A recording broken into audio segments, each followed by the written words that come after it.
Mesdames et messieurs, bonsoir. Aujourd'hui, au sommaire de ce journal. Aujourd'hui, en premier titre, l'eau de Badois fait une hausse dans les parts du marché des eaux gazeuses contre l'eau de Vichy. On va en parler de ça avec Jean-Baptiste Boulgoulu. Alors, Jean-Baptiste, pouvez-vous un petit peu nous en parler? En effet, Laurent, en effet, les parts de marché de bouteilles d'eau de Badois ont augmenté face à celle de Vichy qui a baissé. Je vous rends l'antenne. Merci infiniment. Et tout de suite, maintenant, on va partir sur un reportage. Mais un reportage sur un truc qui fait le buzz sur Dailymotion depuis 2009. C'est des Lyonnais qui ont fait un petit show, ça s'appelle Le Frigo. Un reportage de Rocco Van Damme et de Jean-Claude Siffredi.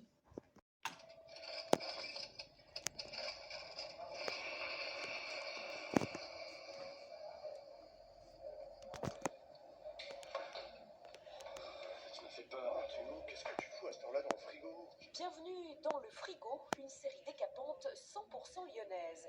C'est là, dans cet appartement, sont tournés tous les épisodes. Nous sommes chez Alban, 26 ans, le créateur de la série. Mais au fait, pourquoi un frigo? En fait, je suis parti du principe que on met ce qu'on mange. Voilà. On met ce qu'on mange. Ce que l'on met se retrouve dans le garde-manger. Tout cela est très philosophique donc. L'histoire, c'est celle de trois colocataires au caractère très différent qui font frigo commun pour le meilleur et souvent pour le pire. Alors moi, je suis Steve, le nerveux boulimique, fan des États-Unis, un peu con, mais néanmoins attachant. Moi, c'est Mathéo, je suis l'épicurien jovial. Moi, je suis gentil et j'aime bien les yaourts blancs. Moi, c'est Fred, donc un peu le babos de la colocation, végétarien. Copain, un frigo, le décor est planté. Le scénario, lui, n'est pas toujours bien défini. Les comédiens alternent entre dialogue écrit et séances d'impro. Tu t'énerves contre Steve qui va partir, voilà, on insiste là-dessus. Et toi, On travaille ensemble, en groupe, voilà, entre amis, on invente une histoire, on la raconte, et on sait qu'elle va être entendue et diffusée par un biais d'Internet. C'est assez excitant. Toute bande de copains, quoi. Retrouvez leurs aventures sur le web. le frigo, c'est rigolo, le frigo, c'est rigolo, le frigo.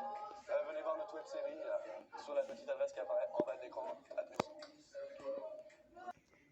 Maintenant, toujours à Lyon, mais on a enfin réussi à avoir le Wi-Fi gratuit. Bon, je sais qu'il est gratuit, le Wi-Fi, mais sauf que là, il va devenir illimité à Lyon dans le train SNCF.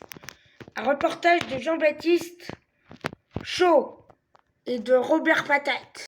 On a calculé à ce stade qu'on pouvait avoir jusqu'à 1 gigaoctet par personne, ce qui est déjà amplement suffisant pour traiter ses mails, charger des contenus évidemment pas trop lourds, mais pouvoir finalement surfer sur Internet sans difficulté.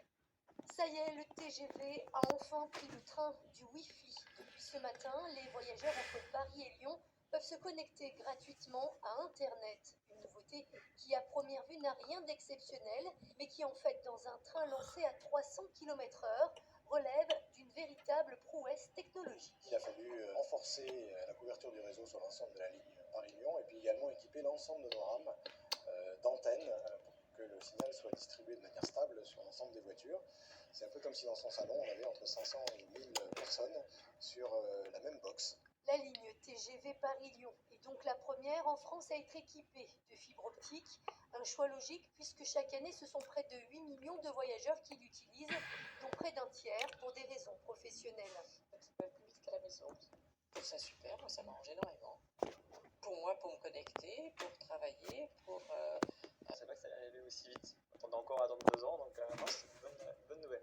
Et l'autre bonne nouvelle, c'est que d'ici à la fin de l'année prochaine, c'est l'ensemble des grandes lignes TGV qui seront équipées en Wi-Fi, soit 300 rames au total. Pour la SNCF, 105 millions d'euros.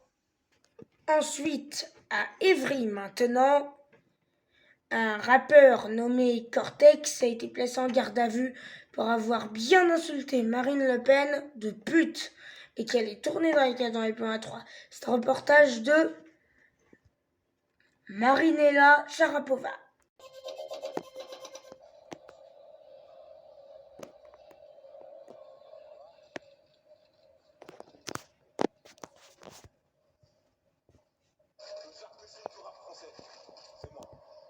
Je regrette rien, je regrette pas, moi j'assume ce que je dis.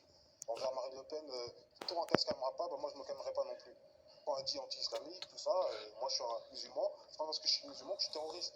Et quand elle a mis les femmes, comme je disais à madame la juge, quand elle a mis les femmes avec la burqa et des missiles et des grenades, tout ça, des kalachnikovs, bah là elle nous prend ma religion pour des terroristes, et les femmes qui portent la burqa, elles vont au travail, elles font leur chose, c'est pas tous des terroristes, voilà quoi. Ça veut pas dire si on porte la burqa ou quelque chose qu'on est terroriste, c'est ça que je défends.